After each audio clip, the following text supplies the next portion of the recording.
नमस्कार दोस्तों, मैं एक बार फिर से आप सब लोगों का अपने सोशल मीडिया चैनल के ऊपर स्वागत करता हूं। और आज मीन राशि वालों का कैसा रहने वाला है मई का महीना, उसके बारे में हम डिस्कस करेंगे। किस तरह का व्यवसाय, धन लाभ, नौकरी पेशा, पोस्टिंग, प्रमोशन, सहयोग और पारिवारिक जीवन, दाम्पत्य जीवन, लव लाइफ और उनकी पढ़ाई लिखाई, जो विद्यार्थी है उनकी कैसे रहने वाली है और इनका सेहत कैसे रहने वाला है। शुभ रंग कौन सा होगा, शुभ अंक कौन सा होगा और इनको कौन सा महा उपाय करना चाहिए जिससे कि मई का महीना इनके लिए फेवरेबल रिजल्ट लेकर आए। पूर्ण जानकारी मीन राशि वालों के लिए मई का महीना कैसा रहने वाला है।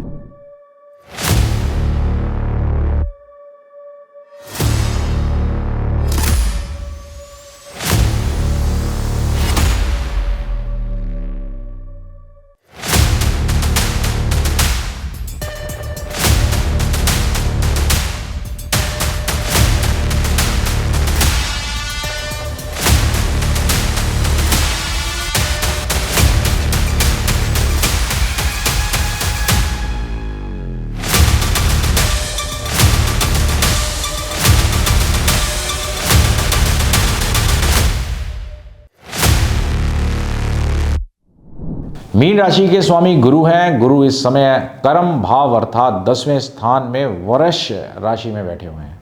कुंडली का 10वां घर, जिसे हम कर्म स्थान या व्यवसाय घर भी कहते हैं, व्यक्ति के करियर, पेशे और सामाजिक स्थिति को अगर देखना हो तो यहीं से देखते हैं। यह व्यक्ति की आजीविका, उसके सामाजिक पद और सफलता के स्तर पर प्रभाव डालता है। महीने के शुरुआती जो सप्ताह हैं प्रथम भाव में रहेंगे तथा 7 मई से लेकर 23 मई तक दूसरे भाव में रहेंगे। इसके बाद तीसरे भाव में रहेंगे, यानी कि अधिकांश समय बुध आपको अनुकूल परिणाम देने वाले रहेंगे। बृहस्पति का गोचर इस महीने क्रमशः तीसरे और चौथे भाव में रहेगा। बृहस्पति के लिए ये दोनों ही स्थितियां जो हैं अनुकूल नहीं कही जा सकती। शुक्र का गोचर लगभग पूरे महीने अनुकूल परिणाम देने वाला है, फेवरेबल रिजल्ट देने वाला है। शनि का जो गोचर है आपके पहले भाव में अपने ही नक्षत्र का रहेगा, अतः शनि से अनुकूल परिणामों की अधिक उम्मीद ना की जाए। राहु और केतु के गोचर की बात की जाए तो राहु का गोचर इस पूरे महीने अनुकूल परिणाम देने में ज़्यादा कोई साथ नहीं देगा, लेकिन केतु का गोचर महीने के दूसरे हिस्से में आपको अच्छे परिणाम देता हुआ नजर आ रहा है। इस तरह से हम पाते हैं कि कुछ ग्रह हमें अच्छे रिजल्ट देंगे, तो मिला जुला रिजल्ट मुझे नजर आता है। आपके अगर करियर स्थान की स्वामी की बात करूं तो इस महीने क्रमशः तीसरे और चौथे भाव में रहने वाले हैं। सामान्य तौर पर यह अनुकूल स्थिति नहीं कही जाएगी, लेकिन हम इसे प्रतिकूल की श्रेणी में भी नहीं रख सकते। अतः इस महीने कार्य क्षेत्र में आपको मिले जुले परिणाम मिलते हुए प्रतीत होते हैं। व्यापार की मैं बात करूं, व्यवसाय की मैं बात करूं तो उसके दृष्टिकोण से महीना थोड़ा सा कमज़ोर नज़र आ रहा है। कहीं पर नए सिरे से निवेश करने की इच्छा जाग सकती है, लेकिन निवेश को लेकर मन में दुविधा के भाव भी बढ़ सकते हैं। अलग अलग अनुभवी लोगों की अलग अलग राय हो सकती है, इसलिए आप इस मामले में अनिर्णय की स्थिति में रहेंगे।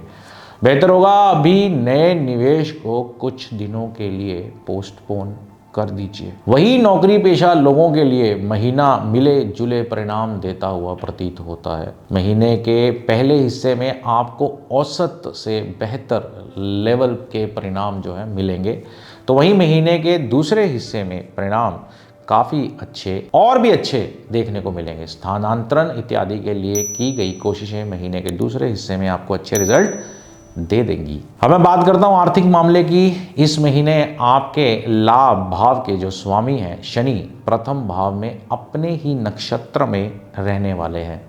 सामान्य तौर पर यह अनुकूल स्थिति नहीं कही जा सकती, लेकिन लाभ का प्रथम भाव से कनेक्शन मेहनत के अनुरूप कम से कम ही सही पर लेकिन कुछ ना कुछ लाभ आपको जरूर करेगा। मेहनत ज़्यादा करनी पड़ेगी। यानी कि लाभ भाव के स्वामी कोई बहुत बड़ी उपलब्धि तो नहीं दिखाएंगे, लेकिन ऐसा भी नहीं है कि वह सब कुछ बाधित करेंगे। मेहनत करो, रिजल्ट मिलेगा।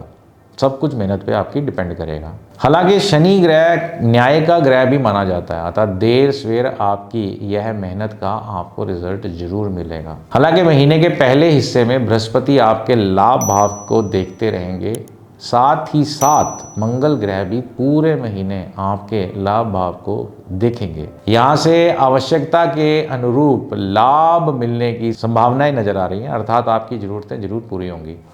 इन सभी ग्रह स्थितियों को मिलाकर देखें तो मेहनत के अनुरूप कम ही सही पर लेकिन रिजल्ट आपको जरूर मिलेगा। नौकरी बिल्कुल ना बदलें। स्वास्थ्य के दृष्टिकोण मई का जो महीना है वह आपको औसत लेवल के परिणाम दे सकता है।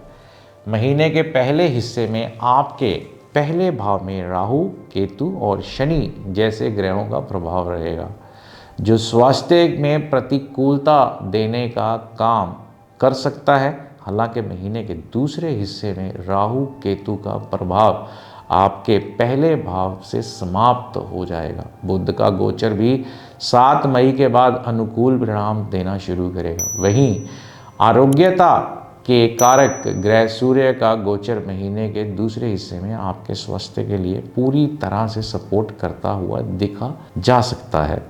ये सभी स्थितियां इस बात का संकेत कर रही हैं कि महीने का पहला हिस्सा स्वास्थ्य के लिए कुछ कमज़ोर परिणाम दे सकता है, जबकि दूसरे हिस्से में आपको काफ़ी राहत मिल सकती है। मई के महीने के लिए यदि आपके प्रेम संबंध की बात की जाए तो इस महीने नीच अवस्था में मंगल का गोचर आपके पंचम भाव पर बना रहेगा। प्रेम संबंधों में कुछ गलतफहमियां या परेशानियां देने का काम कर सकता है।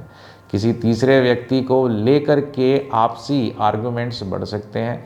बेहतर होगा इस अवधि में एक दूसरे को और बेहतर ढंग से समझने की कोशिश की जाए, क्योंकि असल में परेशानियां का जो कारण है उतना बड़ा नहीं रहेगा जितना कि दिमाग में वह बन जाएगा। कृपया ध्यान रखें, आपको लव पार्टनर का भाई या कोई करीबी व्यक्ति भी आपके प्रेम संबंधियों में दरार डालने का काम कर सकता है। पारिवारिक मामलों में मई का महीने में सामान्य तौर पर आपको थोड़े से कमजोर परिणाम मिल सकते हैं। आपके दूसरे भाव का स्वामी मंगल ग्रह इस पूरे महीने नीच अवस्था में आपके पंचम भाव पर रहने वाला है, जो परिजनों के बीच कुछ परेशानियां देने का काम कर सकता है।